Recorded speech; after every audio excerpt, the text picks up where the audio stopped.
Hey everyone, welcome to day 28 of our study through the New Testament. Today we are looking at Jesus clearing the temple, and this comes from John 2, verses 13 through 22. And so what has happened here is we have the Passover, and it's the Jewish Passover. It's their celebration that they celebrate every year to celebrate their rescue from slavery in Egypt, and we see that in Exodus 12. And so, what happens here is, as part of the Passover, you were to bring a sacrifice, and a lot of people were traveling from a long ways away. And so, what they do instead of bringing their sacrifice with them, they would, once they got into Jerusalem, then they would exchange something for their sacrifice, so buy a sacrifice. And so, what was happening was this was taking place in the temple, not the temple, but it would have been the temple court where this would have been taking place. And and so what's happening here is basically they've turned the temple of God into a place of just merchants, and it's just place of selling and place of just commerce and not a place for worship. It's getting in the way of people being able to worship, pray, and really give their sacrifices. There's some alluding to, and we see this especially in the second time that this happens. There's some alluding to that also they were really ripping people off. It was almost like a tourist type thing, right? We go to Disney World and you know everything's going to cost a whole lot more.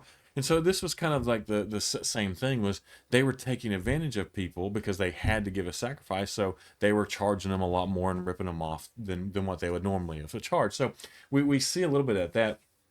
The one thing we see here is John in verse 15, starting this in 15, John records Jesus clearing the temple in the beginning of Jesus' ministry, while Matthew, Mark, and Luke recorded at the end. And so there's been some debate back and forth, and I'm going to lean towards the fact that this actually happened twice. Because if you look at the historical context, you look at everything that happened with this, it's too different, and it's in too different of a time area for this to be the same event, and John just placing it at the beginning and the others placing it at the end. More than likely this happened twice. So he did it at the beginning of his ministry, and then he did it again at the end of his ministry, right before his crucifixion. And to me, that makes more sense. And it would seem to show also, that they didn't respect Jesus. They didn't show, they didn't, they had no clue or no idea of his authority and didn't believe in him, so they weren't going to listen to him. I think the second time this happens, you see a lot more. There's a little bit more of okay, we know who this is now. And so again, I think that this is the first time that it happens, and then it happens again. And again, you can study that and see, but it looks like this happened twice. One of the things here we got to take into context too is that a lot of people are like, man, Jesus got so angry that he got a whip and ropes and chased people out with the temple and stuff. And the thing is yeah, he did this. He got angry, but the thing is he didn't sin in his anger. We don't see him sinning. Again, he was perfect, and so we need to make sure we recognize that. And so he didn't do that. And then we see the apostles or his disciples recognizing and remembering some of the things that prophecy had talked about, the passion for God's house. And so they start questioning him, and in verse 19, the Pharisees or the religious leaders like, hey, what authority do you have to do this? And then again, you're going to see this repeatedly. Show us a miraculous sign. Show us a miraculous sign. They're always wanting a miraculous sign. And so Jesus says, okay, destroy this temple, and in 3 days I'll raise it up again.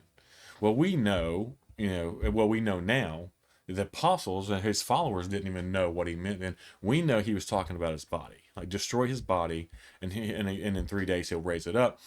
And because his body is the temple, which is now our body is the temple, but he was paralleling that, and they thought this was ridiculous because, Herod the Great didn't start building this out or rebuilding the temple until 20 BC, and as far up as AD 64, they were still working on it. They were still making modification. Now by this time it was beautiful, and I'll do we're gonna look at some of this when we get later on. I'm gonna do a video and show what the temple would have looked like in that day. It was beautiful. It was magnificent, and So the thought that, hey, you could tear it down and Jesus would build it back up in 3 days, to them was ridiculous. So they mocked that, and they even used it. We're going to see this later on. They even used it at his trial, right? To say that he could do these things.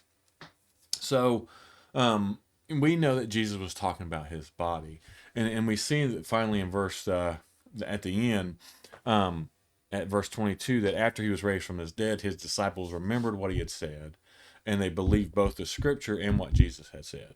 And so again, that even confirmed even more who he was, because they recognized what he had done. So here again, we see what I believe is the first time that Jesus went in and cleared the temple at the beginning of his ministry. And again, like I said, we'll see it happen at the end.